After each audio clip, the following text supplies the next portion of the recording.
A very, very warm welcome from myself, first of all, the founding director of the Insiders Outsiders project, to a very special event. As many of you will be aware, this week marks, there have been a whole range of different events, but the 27th of January is the official Holocaust Memorial Day, and it seemed entirely fitting that we should dedicate this week's Insiders Outsiders event to somebody who, unlike most of the individuals we celebrate under the aegis of Insiders Outsiders, didn't come out in time, just in time, as my own sweet parents used to say, but who went through the worst that life can throw at you, and managed against all the odds to survive, and came to this country after the Second World War and contributed so hugely in his very specific and distinctive way to the field of graphic design. And because it is, well, all right, let me just step back for a moment and say also, I think it's something I'm always keen to stress in actually all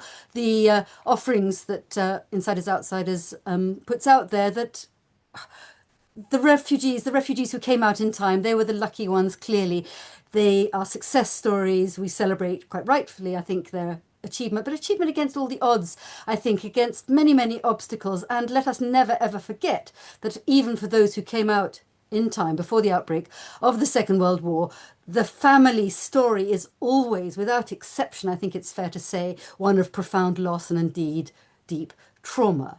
But there is, of course, equally a difference between those who went through it directly and those who escaped. I'm not going to say more, but I think that is actually really important to bear in mind. So without further ado, I'm going to introduce our two speakers today. Elaine Sinclair is going to be the main presenter. Here she is. I hope you can all see her. She's very modestly said she doesn't really want me to say very much about herself, but she is by profession an occupational psychologist, which I think is certainly of interest. But most importantly, she's Romek Marber's niece. And from our informal preliminary chats that we've had before today, I gather you had a deep and, sort of intimate and close and loving relationship. And Elaine will be talking from a very personal perspective about Romek's early life and indeed presumably the impact it had in his later years when he came to this country. And then, by way of contrast, but complementing that aspect of Romek's life, Naomi Games, many of you know, she is the daughter of the renowned also graphic designer Abram Games, who didn't come as a refugee or indeed a survivor of the Holocaust, but came from an earlier immigrant generation. Naomi is a well-known writer on design. She's worked for many publishing houses, both for children and adults, written 16 books, including 6 about her father, and has also produced a film about him and indeed runs his archive. So Naomi will come to this from a more professional perspective and assess his really profound contribution to the realm of graphic design in this country. So without further ado, and we're hoping there won't be any technical hitches, we had some problems before, but hopefully all will be well. I'm going to hand over first of all to Elaine. Thank you for being here. Thank you, Monica. Thanks. Thank you. Hi, I'm very pleased to have been invited to talk about my uncle Romek Marber in this week of Holocaust remembrance. As you've heard, this talk is a double act, and yeah, you hopefully it will all well together, but you may see us kind of skipping by each other since we're all both using the same computer and camera. So this is a picture of Romek actually at home in his studio, looking out of the window, wearing the sort of clothes that he would have worn every day. I remember them well. Oh, sorry, great. We have a picture here of Romek. That's Romek here. Oops, sorry, we seem to... and Sheila. The photo was taken not long after they got married. I think they were on their way to Israel to meet some of Romek's surviving relatives. Romek and Sheila were very important in the lives of myself, my sister and my brother. They had no children of their own, and they took a very active interest in us in a way that I think you can do as uncle and aunt. Um, I don't think I was an easy child, and together they played a pivotal role in my development, particularly as a teenager. In fact, one year in 1965, they took me on holiday with them by car, camping in Yugoslavia. And on the way home, we visited some of the sites of concentration camps in Germany, where Romek had been incarcerated or had been shunted through. You'll see later on that towards the end of the war, there was a lot of shunting by trains. Naomi and I have been school friends since our first day at primary school. Very first day at primary school. And as a result of this, Naomi had contact with Romek over a long time. It seems very appropriate to ask her to talk about Romek's career and his work. I feel unable to do that because I'm not an art historian and I don't know very much about graphics. So I'm going to be talking about Romek's family background, his life in Poland before World War II, and his experiences during the war and immediately afterwards. On the way, I'll attempt to identify influences that may have drawn him to an interest in the visual arts.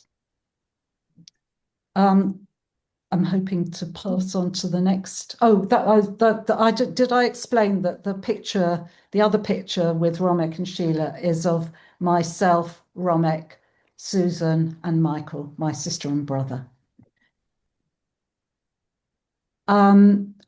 So where was Romek born? So Romek was born into a Jewish family in a small town that was very close to the road between Berlin and Warsaw. This map, if you look at the map on the right, the map actually comes from Naomi's mother's school atlas From Germany. in Germany. So it's a genuine pre-Second World War map. School atlas. You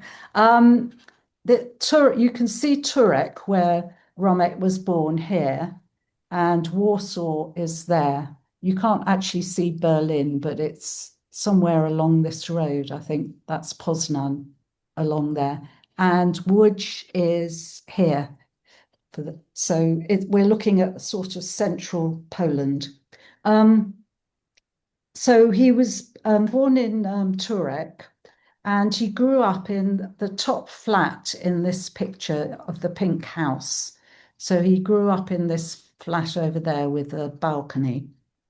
And the flat was on the main square in Turek, called the Rinnek. Turek was quite a small town. It had a mixed population. Approximately a third were Jewish, a third Polish Catholic, and a third ethnic German or Volkdeutsch. So quite sort of mixed. This is Romek's immediate family. Bronka or Bronia, his mother. So there's quite a lot. Polish has got kind of ways of changing names, and the same person can have three very similar names. So which can be confusing. So this is Bronka. I'll call her Bronka. Moshe, his father. Kuba, who was my father, his elder brother, Romka, and Romek. Romek was the youngest by a few, I think half an hour, because Romka was his twin sister. The photos are actually all taken in 1941 and 1942, so more or less at the same time, but in different places, because by then Bronka, Romka, and Romek were all in the Bochnia ghetto, and Moshe was in London, and my father Kuba was in Palestine, where he'd enlisted into the Polish army. Romek's mother, Bronca, was the eldest of a relatively wealthy local and eldest child of a relatively wealthy local landowner, and had been brought up in the countryside on one of his farms. And they're very important to Romek's story, because he ended up with them in this Bochnia ghetto. So I'm going to talk about them a bit more than the Marbers. This is his grandfather, Shinyok. His name was Aaron. This is Romek. This is on all these pictures were taken on their farm. That's Romek, and this is Romka. And this is their youngest child, Michal. So Aaron's youngest child, youngest daughter. This picture here is of Abek, who you will hear a lot about, who was Romek's uncle and Aaron's son, on a horse. But that's what, they had horses and things.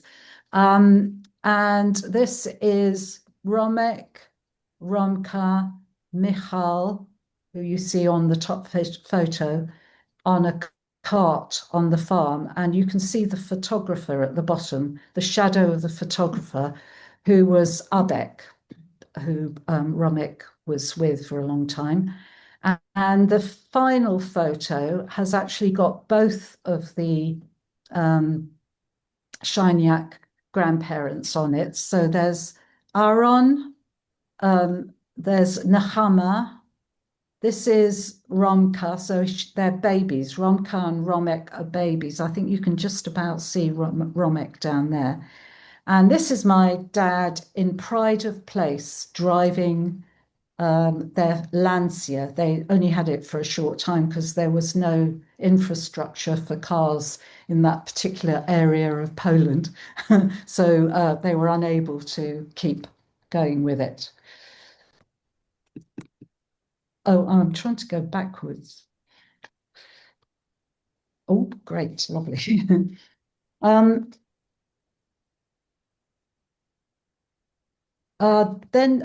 So we're back to the family. Bronca was a homemaker, and she was very practical and a really good cook.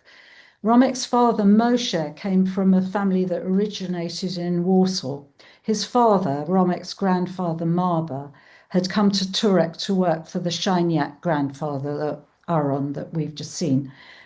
He was a forestry consultant. Moshe had a factory producing cotton towels. The factory was leased from an ethnic German who was his friend. Moshe was on the town council, and we think he also painted, but we're not sure. The Marbers may have been interested in art. It's thought that they were patrons of an artist and sculptor called Henrik Lichtenstein, who was locally born and who became internationally renowned.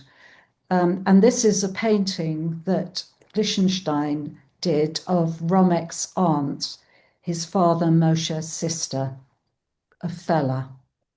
So yeah, it's quite an amazing photo. I think it won a Prix de Rome or something. It got lost during the Second World War, this painting, and was found in strange circumstances after the Second World War.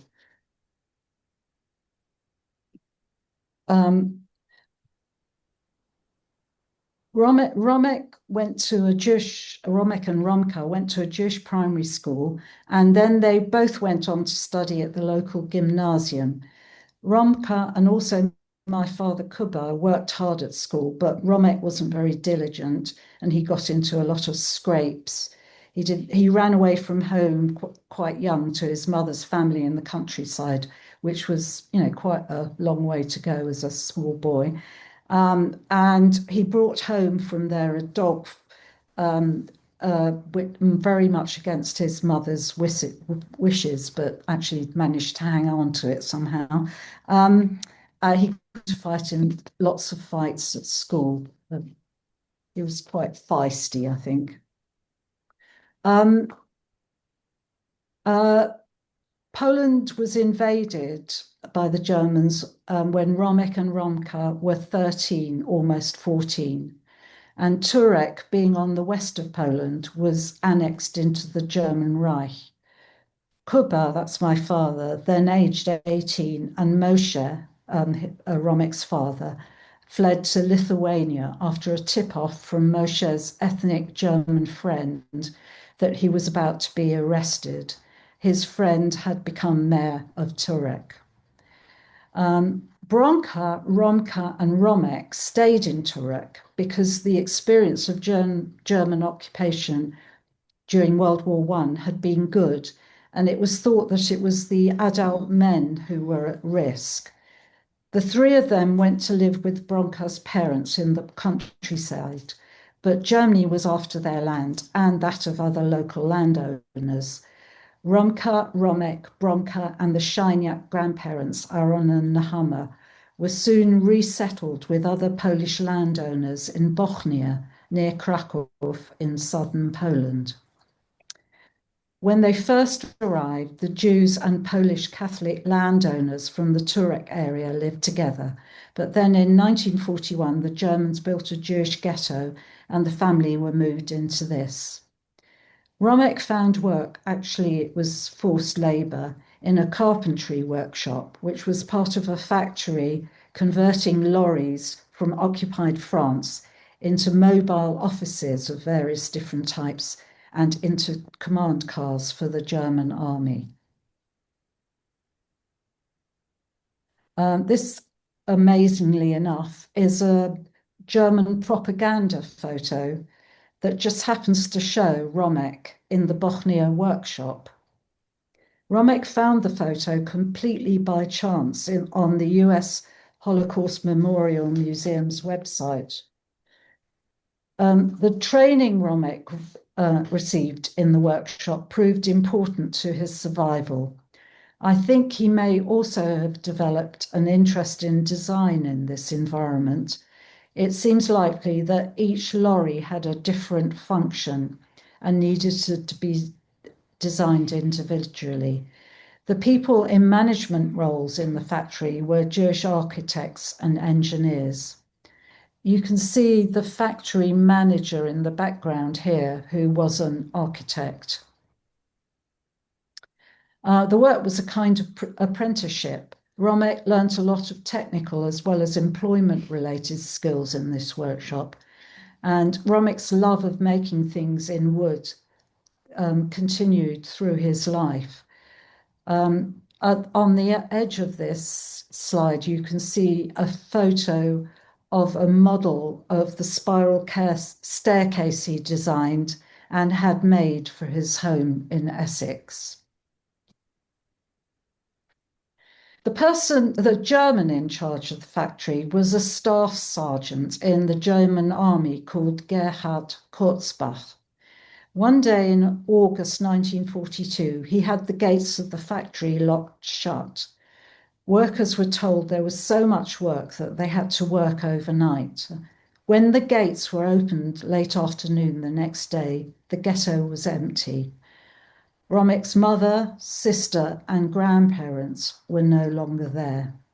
We know now that the ghetto inhabitants had been loaded onto trains to the death camp Belzec, where they were gassed. As a result of the publication of Romek's memoirs in 2010, Yad Vashem investigated Gerhard Kurzbach's action and discovered that he'd probably saved about 200 people. In 2012, he was honoured as righteous among nations by Yad Vashem.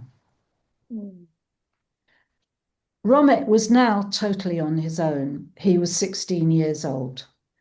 Life became increasingly dark. He continued in forced labour in the carpentry workshop and was supported by two families who'd known him since he first came to Bochnia, and by one of the Turek Polish Catholic landowners on the Christian side.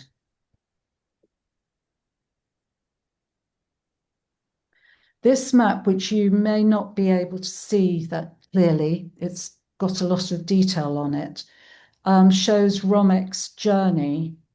I'm going to have to put my glasses on because I can't see it either. And it shows where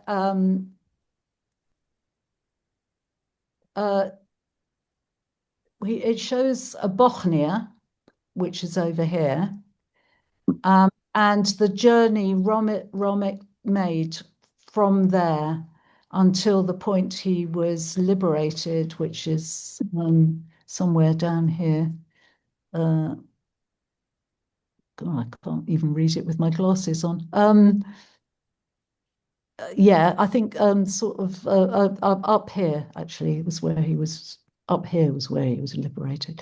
But it shows his journey on various different forms of transport as well. In August 1943, Romek tried to escape the now much diminished ghetto to Hungary, but was betrayed by the guide. He was taken to Montelipus prison in Krakow, and then to the prison in the Krakow ghetto. In September 1943, he was sent to Płaszów, the concentration camp on the outskirts of Krakow made famous by the film Schindler's List. There he found his uncle Abek, who we've saw earlier on, and Abek's wife, his aunt Franka. Romek and Abek managed to stay together almost until liberation, and Abek probably saved Romek's life. On arrival in Płaszów, Romek was asked his profession, and he said joiner. He was assigned to the wood workshop to work on a circular saw cutting wood for pickaxe handles. This meant he wasn't sent to the Płaszów stone quarry, which very few people survived. Romek stayed in Płaszów to dismantle the camp together with Abek and Franka. They were marched to Auschwitz in January 1945, stayed there possibly a few days, and then the men were marched into Germany to Gliwice, which is now in Poland and called Gliwice. From there, they were loaded into an open railway wagon. Temperatures were well below zero. After about 4 days, the train arrived in Sachsenhausen concentration camp, but it was full and wouldn't accept them. From there, the train was shunted between concentration camps, including Mauthausen, but none would take them until they arrived in Flossenburg. At least half those in the open railway wagons had died. So they were shunted around Austria and Germany until they arrived up here, that one, there, Flossenburg. From Flossenburg main camp, those of the Płaszów contingent who had survived were transported to one of its sub-camps, Plattling, to build an airstrip.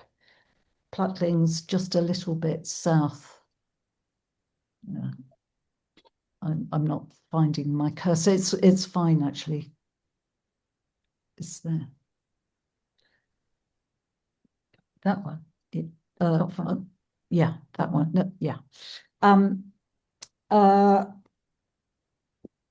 Romek and Abek and some of the other Płaszów survivors were housed in a pigsty-sized hut on an abandoned brickworks.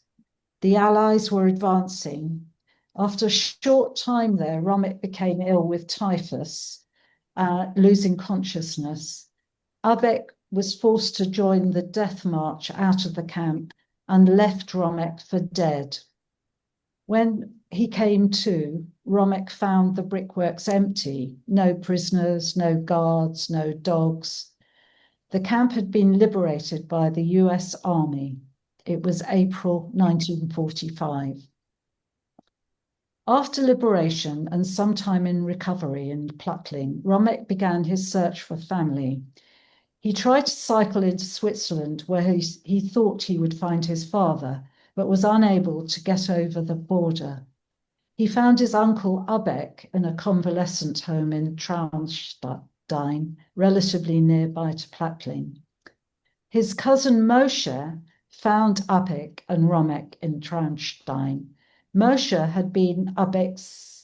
had seen Abek's name on a list of survivors. So Moshe was in the Jewish brigade, and there was a list of survivors pinned to the canteen wall. They were in Treviso. The Jewish brigade was based in Treviso.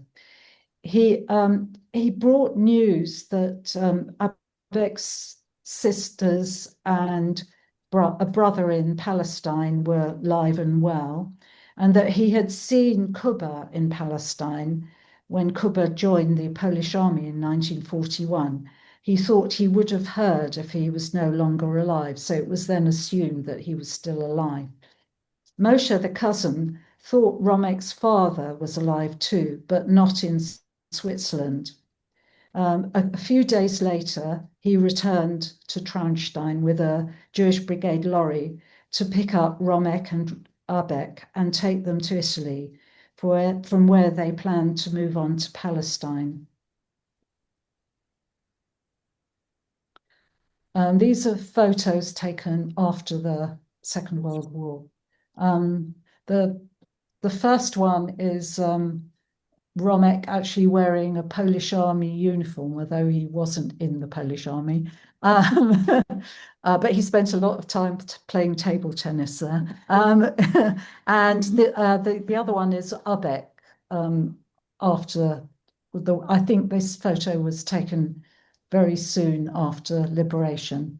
The photo next to it is of Romek just before, probably not long before he came to the UK. And the bottom photo is Abek in the 1960s with my father, Kuba, on the left. My dad's on the left and Abek's on the right. Oh, and that's a long time later. That's Romek and myself having a deep chat in the garden in his cottage in Essex.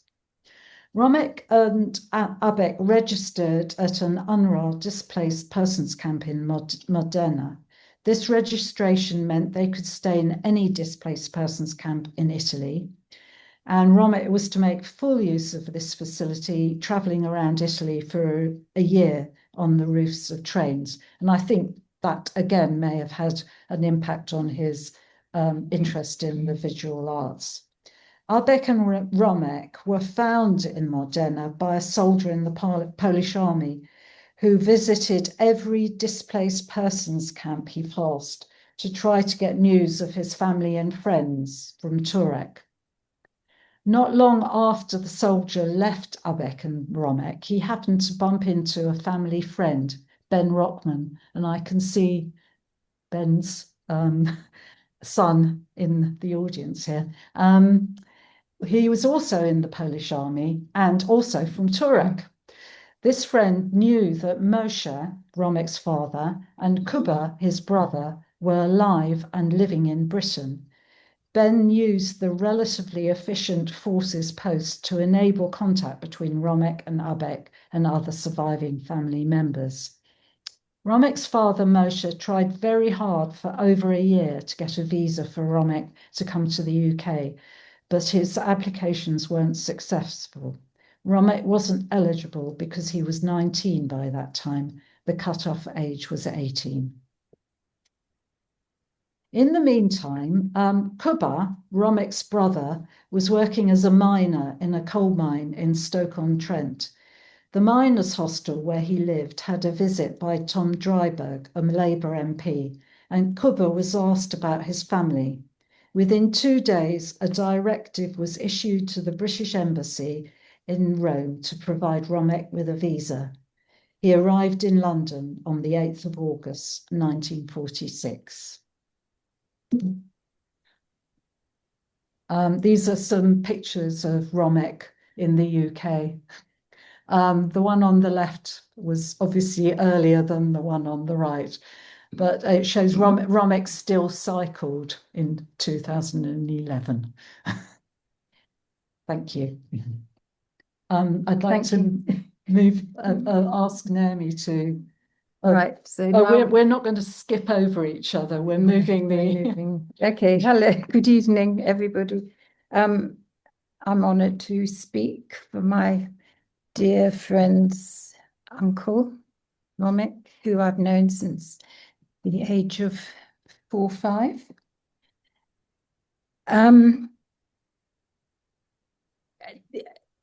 As you've just heard, Romek arrived in London in 1946 after a harrowing escape from the Nazi regime.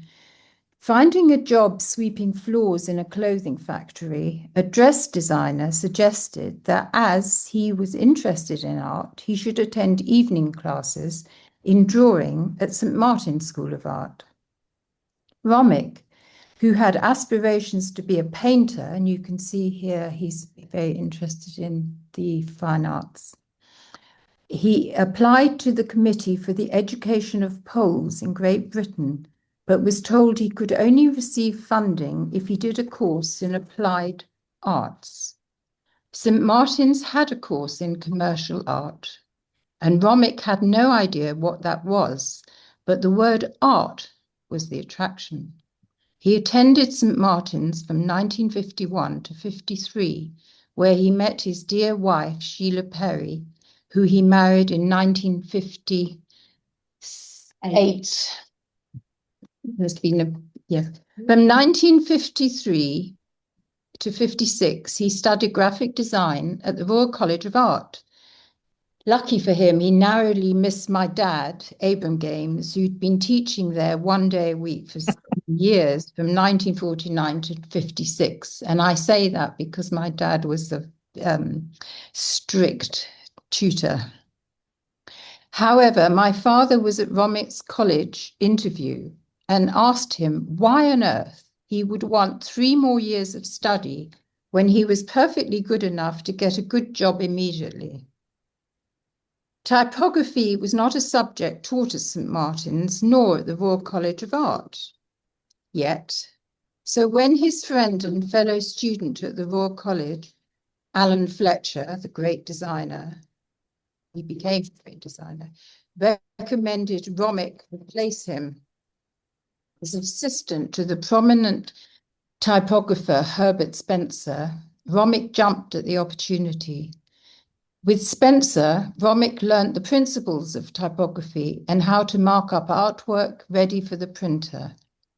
This, and working on ARC, the college magazine at the Royal College, was to stand him in good stead in his future career in publishing. In 1956, Romek set up as a freelance designer, always working from his home, which was in Essex, in Braintree in Essex. At the time, he was in Harley Street. Harley Street, but always working from his home. But he always worked for himself. So this is a slide. The horse was a print he gave to Elaine when she was a child. In 1961, Romek received many cover commissions from The Economist. Previously, the magazine covers had been purely typographical, but Romek gave them a new identity. Now all was in 2-color, red and black, so that you can see on the top left how The Economist used to look. And so you can see what Romek did with the covers. Boy, did he go for it. Full color at that time was too expensive. These covers were produced with speed overnight, ready for the press in the morning. His covers for New Society, down on the bottom right, although also a weekly, allowed more time for the design process. And the fist you can see that of Harold Wilson was actually Romek's fist. He seemed to be very good at using photography in his design work. It was these covers which so impressed Italian German Germano Facchetti, who was now art director at Penguin Books from 1960 to 1972. Facchetti commissioned 2 non-fiction Pelican covers on language, and you can see in the background of the one, Our Language, there's a Union Jack, and he's using photography in his work. In 1961, Marber, along with 2 other designers, was asked by Germano Facchetti to submit proposals for cover designs for the newly revitalized crime series, Penguin Books. Romek also submitted a cover grid here, based on the ancient golden ratio formula, won the job. The 1962 grid was adopted first for crime, then for other Penguin orange fiction and the blue non-fiction Pelican series. Mm.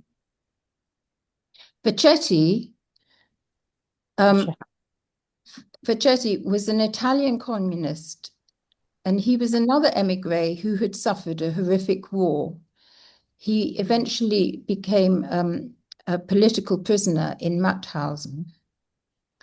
And the 2 men, Romek and Germano, bonded over their shocking experiences and remained greatest of friends throughout their lives.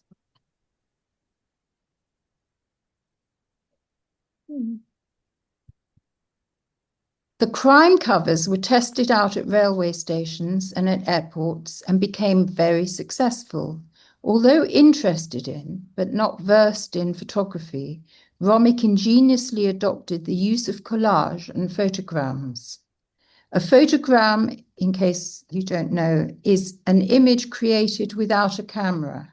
Romek placed various carefully chosen objects onto light, you can see here, onto light-sensitive photographic paper and exposed them to the light.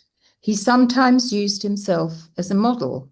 So in Lost Moorings down here, this is Romek's face here.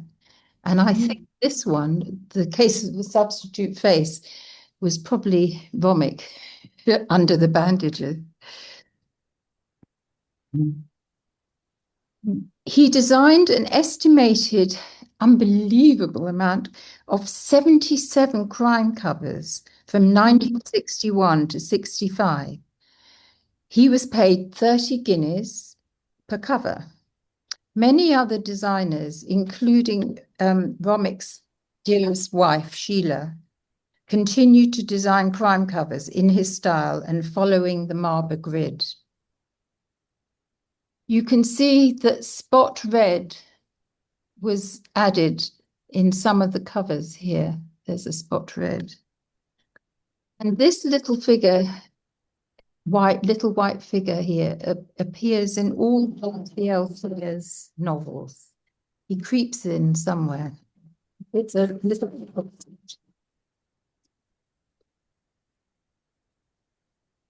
The Knight of Wenceslas, I can't say a what, and the Turning of the Tide, the images were photographed through ribbed glass. He was very ingenious in the way he made every cover interesting. They are an absolute design. They are design icons. These the Penguin book covers. Yeah. He continued to design Penguin covers, but was getting tired of doing the crime. So, jumping at the chance to design 6 fiction covers for George Simeon, he changed his style to illustrative. from 1963 to 65 here. And he was pretty good at drawing as well, but he's added some colour. The Angus Wilson covers he designed in 1968. And it's interesting here because at the beginning a penguin book was printed at the top, but I think Romek decided that he would actually remove a penguin book and just have the colophon of penguin instead. So it's a much better design, these two later covers. And there's a lovely John Updike design here. Marber was invited to become the first art director of the nascent Observer colour magazine in 1964 and did a lot of covers for the Observer, and they're rather special. Lainey, you don't think you designed I don't think the I lion? designed that. Some child. It looks like a child's painting. I don't think it was me. Susan and Michael, maybe. Maybe, yeah. He was invited to become, I don't know, and he also became the art director of Nicholson Street Finder here.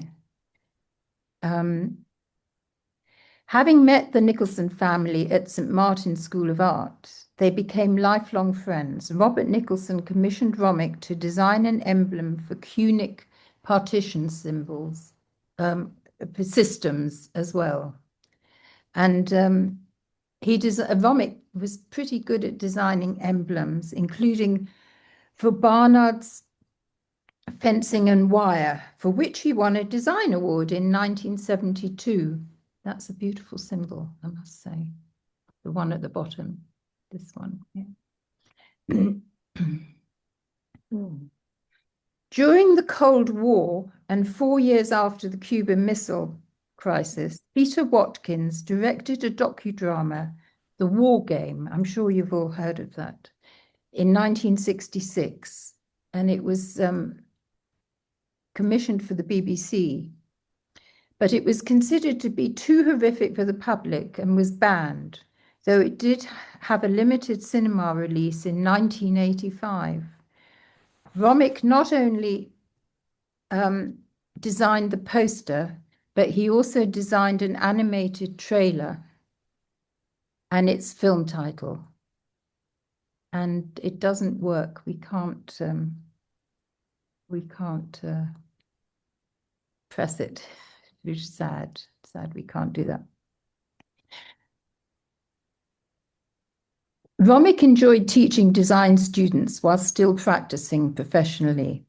First at his old alma mater, St. Martin's, from 1951 to 1961, where he set up a much-needed letterpress workshop. Then, from 1967 to 73, at Hornsey College of Art, which soon became Middlesex Poly, now university. He and his dear wife, Sheila, were teaching during the infamous Hornsey sit-in of 1968, which I remember very well. By 1973, Marber was promoted to consultant head of communication design at Hornsey. Romek retired in 1989, but continued to be an external assessor and lecturer. His students, who had little idea of his horrific traumatic past, remember him with great fondness and with great respect. Having sought refuge in London just after World War II, and with his new modernist ideas and techniques, Romek miraculously contributed to transforming design in 20th century Britain. And this is a lovely photograph taken by the great Phil Sayer of Romek in his studio with his penguin books. Romek wrote his memoirs, which were published in 2010. but are now out of print and inaccessible, really, except you can read them online if you go to romekmarber.com. Or if you can read and understand Ivrit, because Yad Vashem translated the English version into Hebrew in 2023, and the book is still available. Can I just say here that it was Elaine that encouraged Romek to write his story. He was very reluctant at first, but she managed to persuade him to do so, and thank God she did. That's my mate. Thank you. Thank you. Thank you very much. And thank you, Ned. Thank you. And thank both of you so much. That was hugely moving and touching and very informative along the way. Thank you so much. Would you like to stop screen sharing, and let's have some time now for some conversation and See if I can do that. interaction with the audience.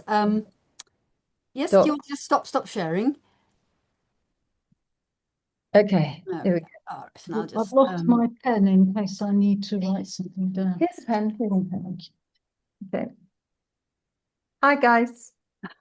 Anyone awake? Fine. So please, now's your chance. If you'd rather not type, but actually put up a virtual hand or indeed speak out, that's fine. But I do have one comment here from Robert Drake, which I think is quite telling. He says, I have a copy of the Thames volume, but never realised it was by Romek Marber with its swan and water design. And I think it's very true, isn't it? It's a more general comment that actually we tend not to know the names of designers. We may recognize iconic styles or images. They're too often overlooked, but this is partly what this event is about. Any other questions or comments? Perhaps while you're thinking of things you might like to say, I could start the ball rolling, maybe starting with the very personal, traumatic early years of his life. I mean, Elaine, thank goodness you did persuade Romek to write. It was in the late 1990s, am I right? So actually a very long time after the events in question. And I think that's quite standard if one looks at other survivors who felt unable to write or talk even. I just wondered if, in fact, when you were growing up, for example, was he able to talk to you at all about what he'd gone through? He was amazing. Yeah, he did. He talked a lot, actually. Yeah. Hmm. Both my parents were survivors, and there's people seem to be different in how much they were able to talk about their experiences, but he did actually talk quite a lot, and quite he talked quite a lot about being a child in Turek, but also his experiences during the war. Yeah. I see that Anna Nyberg has something to say, and I'm going to bring Anna. If you're happy to be brought in, Anna, let's include you at Spotlight. Perhaps I shall say before Anna says a word that this is Anna Nyberg, who's a friend and colleague of mine, one of the trustees of the Insiders Outsiders Foundation, very much appreciated and valued. But also more specifically, she gave a wonderful talk about the emigre contribution to Penguin Books more generally, which we have a recording of on our Insiders Outsiders YouTube channel. So do look out for that if you'd like to pursue the subject further. Anna. Romek was certainly mentioned then, yes. Yep. I'm just interested because I didn't really know much about him. So he had all of his graphic art training here in the UK. I'm right, yes. So do you think he brought any European influences to his work? Would it be possible to say that? I'm not very. I don't really know. I think he had. I think he had an eye. So, and that possibly he'd had from quite a young age. But but I don't actually know. Name's trying to. The battery is going. I have to. Whoops. Okay. Do you think? And the question is, and I don't feel very able to do. I'm sure he learned a lot while he was at St. Martin's School of Art. I'm sure he read Gebrauch Graphic like most designers. Yes, but he didn't have any. I mean, just what it's always interesting to me, what they bring with them, what the cultural baggage is that they bring with them from the homeland. And I wondered if there was anything Polish about his work or influences. Among his sort of, when we were clearing his house, he had quite a lot of Polish magazines, but they were post-war. And That gave them to you. yeah, and I think he had some other ones as well. There was quite a lot of really quite beautiful and very different work. It was mainly kind of magazines, a bit like picture post kind of Yes, things. yeah. Mm-hmm. But they felt very different from the ones that we had here. So I don't know if that influenced him, because he didn't really he started off working in a clothing factory, which actually belonged to another Marber. There were a Belgian Marber. We were Yes. British ones, they were Belgian ones, who'd come over to Britain. And Patrick Marber's grandfather, I think it was. And he, I think he was already looking at things personally. I think he had. You mentioned his design work in Germany, the woodwork, for Yeah, example. yeah, I'm yeah. wondering if you had some input of perhaps learning a bit about design there. I personally think they were designing each lorry individually. They had individual lorries, they weren't the same. They had individual functions that those lorries had to serve. And I think he was in an environment where people were creative, yeah, doing design. It wasn't a graphic design, No. but it was kind of a 3D kind of a Yeah. design. It's Right. an Thank you interesting very question, much. isn't it, Anna? I just wonder, picking up on what you've said, we know, I think it's now well acknowledged that those who came in the 30s exercised a profound modernizing and internationalizing influence on all the arts, pretty much, in this country. But here you have somebody who arrives still young, not obviously, having had any formal training prior to coming to this country, whether in fact British design was already, in a sense, modernized enough for him to gain influences from what had already changed in this country. That's slightly clumsily put, but do you see what I mean? That maybe things had changed sufficiently already in British design that he could benefit from that. Does that make sense? Yeah, yeah, it does. Yeah, yeah. I must say, Um, if he got into the Royal College of Art, that was a huge achievement actually in those days to actually be accepted into the Royal College of Art. So he must have had a wonderful design aesthetic at his interview, and to actually get through to my father was pretty amazing too. If my father thought he was good, then he must have been pretty good. Because he no, didn't God, he didn't absolutely. suffer fools, my dad. I knew Abram personally, he's an old family friend, and I know he was a stern taskmaster, was he not? Absolutely. Okay, there's some questions and comments coming in. Right. Perhaps, yes. I mean, this is not central to the story, but I was also tantalized. You mentioned the Glitzenstein, or probably pronouncing it wrongly, the portrait of a family member that disappeared and then was rediscovered. Can you tell us a little bit more about that? I don't know because I can't see the list of participants, but there may be some US participants who could tell the story better than Yes, me. by all means do. Sorry, I can't see Yours, everybody on the screen. Mark, go on, Mark. Where's Mark? To tell you very, here. very quickly. Can Okay, everybody hear I'm me? going to make you visible to everybody, if I may. There we go. Yes, well, So Romek and my mother were first cousins. mhm. Um, and that's the Liechtenstein painting is a painting of my grandmother when she done before World War One. And Liechtenstein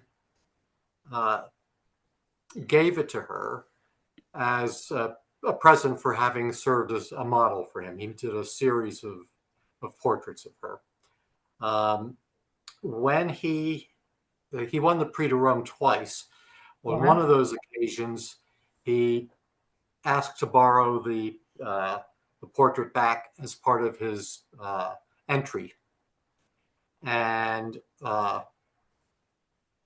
along came World War I. The portrait was never returned. My mother and her immediate family were all survivors, and my father was a Jewish GI.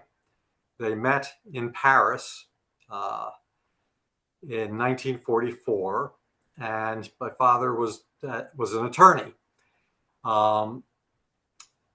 They told him the story of this portrait, and he started looking for it. Liechtenstein had moved to the United States, I think in about 1938, and had a very successful career here. Was living in, I think, Brooklyn, part of New York, and in the early 40s stepped off a curb, was hit by a bus and killed. My father corresponded, found Liechtenstein's heirs, corresponded with the Vatican. Nobody knew anything about this portrait. I grew up knowing the story of the portrait and had seen the one surviving photograph of my grandmother from before World War I, so I knew what she looked like. In 1967, I just graduated. Six-Day War in Israel occurred, and another cousin of Romek's, who had moved to Israel in 1938, asked my grandmother, would she like to come to Israel after the war? They sent me. And we toured. And one day we were in Safat. And this cousin makes a wrong turn into a dead-end street. And at the end of the street, it says Liechtenstein Museum. I get out of the car, and there on the second floor is my grandmother looking out at me. Of course, we tried to claim the portrait, and it immediately disappeared again. Nobody knew anything about it. It took until 1995, when my father's brother passed away and left part of his estate to the state of Israel. And my father was the executor and was working with the lawyers for the state of Israel, and told them the story. And they said, we're pretty well connected. Let us see what we can do. Miraculously, it reappeared. They would not recognize my grandmother's claim to it, but said, for a donation to the museum, you can have it. And today it's hanging on the wall in our house. Amazing. Have you written the story down? Because it's certainly worth putting on record. Gosh.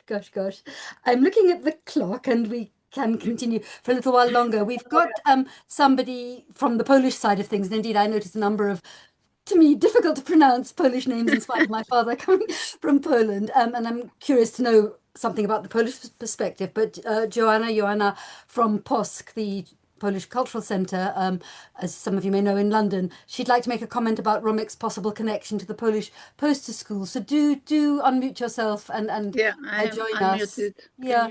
Can you hear me? Yes, indeed. Nice to see you. Yes. Thanks for coming. Yes. Yeah, go ahead. Okay. Well, I first met Romek a long time ago in the 80s, when I used to work as a graphic designer for a designer called David Locke, of the group Locke Peterson, which was David Locke and Thor Peterson. Thor Peterson was Norwegian. David Locke was English, and he used to work. He actually stopped his career just because he wanted to work for Romek at the time. Now, when I first met Romek, we started to speak. Romek was absolutely amazing because it was David Locke who introduced me to Romek. And the first thing that Romek said to me was, Joanna, can you tell me about yourself then? It was just amazing, because all I wanted to know was about Romek, not him asking me. But anyway, when I look at his designs and possibly what Locke Peterson was doing at the time and what other graphic designers, all international, were doing at the time, you know, I can see just glimpses of something called the Polish poster school, which was actually, well, it was actually 60s, 70s. It was quite famous, and I could actually see certain glimpses of it. So obviously he would have seen it, because everybody would have seen it, whether it was influence or not, or whether there was actually something that was a connection, I'm not sure. But I certainly could see, you know, looking at Romek's work, I could say, oh yes, I could see it on the Polish poster, definitely. Yeah. I must say that you Poles designed some very good posters in those days. They were good. Thank you. Yes, it was mostly because, you know, at the time when typography was quite already developed in England, in Poland it was non-existent. So we had to do, I mean, I was a student at the time. We had to draw everything by hand. So did I when I was a student. Everything was drawn by hand. So very often Polish posters were sort of looking a bit crazy, but that's because it was a necessity of doing everything by hand. And you know, I mean, I could see Romek was quite unique. You know, he developed his own style, and he obviously was incredibly talented. And you know, when I said to him once that he was so talented, he said, "Oh no, I was just lucky. I was just lucky." No, amazing man. But, anyway. He had an exhibition in Galicia. Yeah. I was going to ask what his post-war relationship with Poland was like. I mean, he went back. Yes, well, he went back once, and he went back to have an exhibition near Kraków in Galicia Museum. I actually did give this Zoom number to a friend who is actually working with Bogdan Frymorgan, who was, I'm not sure if he joined or not. But yes, he had an exhibition there, and I believe that it was the first time that he went to Poland back again. And I actually have I have few photos of Romek standing in front of his posters in Krakow. And in fact, David Locke came to this exhibition, and also his friend arrived, because they were all friends. His friend from Jerusalem, from Israel, arrived at the same time, who was teaching later on at the design school in Tel Aviv. So they were all there, and you know, I still have the photos there. And Romek, you know, I'm sure that it was very difficult for Romek to come back, because he said, never return. I won't return. In fact, I do have his book. I grabbed it at the last moment when it was still available. And I'm not surprised. I'm absolutely not surprised that he was reluctant after what happened to him in Poland. But at the same time, when I asked him, you know, what he thinks about, you know, Poland, and he said, Kraków is a beautiful city. No, that's all he said. Elaine, do you remember him talking about that trip at all? Or well, sorry, I'm wondering about Elaine. Yeah. Yeah, he actually drank a lot during. He had to drink quite a lot to get through that trip, I think. Okay, say no more in a way. And I'm thinking, Elaine, if you'd like to be put in direct contact with Joanna, I'm very happy to make the introduction.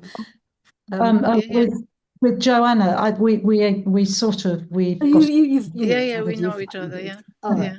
Good. In that case, I don't need to do that. I was going to ask about the matter of influence. I mean, obviously, he had an extraordinarily distinctive genius, I would even say, for striking design. But there's somebody called Kathy saying, a friend of my son's, an artist called Harland Millerhaas, has taken the Penguin book covers as an inspiration for his artwork. And I just wonder, maybe, Naomi, whether you'd like to sort of bring things perhaps towards a close by saying something about his influence on younger designers.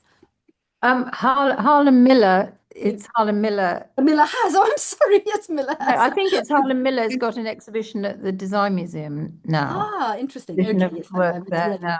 Yes, he paints penguin covers. He does big paintings of them. I think Romek would be best known for his penguin crime book covers. As I said, he designed at least 77 of them. And I think that's what he will, that's what's influenced the younger designers. And that's what I think he'll be most remembered by for his penguin covers. They are the ones that stick in my mind. I'm by no means an expert, but it seems to me they are truly extraordinary. I wonder, I mean, is this a kind of folk psychology or amateur? I mean, I hesitate even to say, but do you think there's something, because they have a real sense of menace to them? Well, they're crime covers, for They're God's crime sake. covers, no, of course they are, but do you think there was something about the idea of criminals and danger in view of his They're very backstory simple. that somehow made it a natural outlet for his creative talent? Does that sound silly? Is that sort of crude? I wonder. I think the reason they're so successful is because they take one idea really, and he manages to make this incredible series of them, and each book cover is different, but yet it's part of a series, and it works, and he did a brilliant job on it. But as I said, his wife Sheila, who he met at art college, had also designed some of the covers, and in fact Elaine and I were looking at them and we didn't really know who had designed what, so I think they worked a lot together on them. So she mustn't be forgotten. All too often the women are written out of the picture, aren't they? No, indeed. All right. He died when? 89.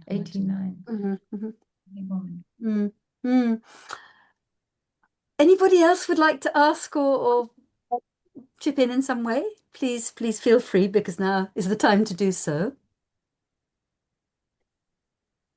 No? All right. We could go on, but I am looking at the time and maybe it's time to round things off. Well, as I'm sure everybody agrees, this was a very special event, and thank you both so very much. If I may conclude with just a few other comments, I'm just going to put you back on center stage. As mentioned, we do have a YouTube channel. For those of you who are not familiar with the Outsiders project, you might like to dip into it. One could, I think, spend hours probably listening to the whole really quite large number now of recorded events on all manner of topics, but essentially focusing in on this extraordinarily rich contribution made in all fields of creative endeavor. But perhaps particularly with an emphasis on the visual arts, not exclusively at all, to this country's culture. So yes, the Penguin one is a good place to start, that I already mentioned. This recording, of course, will also be uploaded there shortly. And I'd like to just end, if I may, by just alerting you. Oh, hold on. One question coming in from Alan Mann. Okay, well, actually, why not? Let's just, before I round up properly, did Abram know Romek, as Elaine and Naomi are friends? If so, what was their relationship? Do you want to just say a little bit about that? Well, Elaine and I have known each other nigh on 70 years. Yes, they did know each other. Elaine and I live around the corner to each other, and of course Romek and Abram met.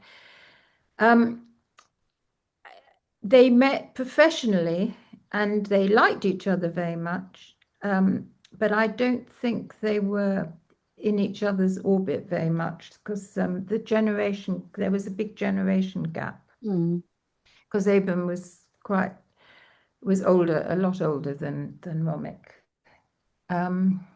But yes, they respected each other a lot. But maybe Romek used to pick Elaine up from our house, and Abram picked, the other way around. But Romek was very much in your life, wasn't he? Yeah. He was always there. But am I also, I don't want to sort of shift the attention from Romek himself, but am I right in thinking also that Abram did support and encourage and indeed mix with quite a large number of emigre designers, those who'd come perhaps before the war? Oh, of course. And Subject for another day, but I know important. that Monica Schmollers. Yes, indeed, she had to go. She was Hello, holiday. Monica. She had to leave, Oh, but yes, she was there. yes, Hans Schmoller's daughter. Mm. Yes, but I think there was a generational thing because he was born in 1914 and Romek was born 25. Yes, so I think that made a huge difference. Yeah. But as you know, they all supported each other a lot. I mean, all the emigre designers. Daddy wasn't an emigre, but because he was born in Whitechapel, but they had all these organizations and they supported each other and they gave each other jobs they didn't want. Thank you. Okay, so yes, if I can just sort of conclude by just alerting those of you who are not signed up to the Insiders Outsiders newsletter, and if you're interested in knowing more about what we do and what we have planned for the future, please do that. If you go to the insidersoutsiders.festival.org website, scroll right down to the bottom right. It's a work of a minute just to sign up to receive the newsletter. But we do have more in store for the early part of this year on Monday the 9th, so quite soon. We have a talk, again, more than one speaker, but the people who've been involved with the publication of a new book on an architect this time, somebody called Ella Briggs, a woman architect. Fantastic. Somebody I must confess I had never heard of before. All the more important to bring her out into the public eye. The book is called Finding Ella Briggs, The Life and Work of an Unconventional Architect. So that's at 6 p.m. on the 9th of February.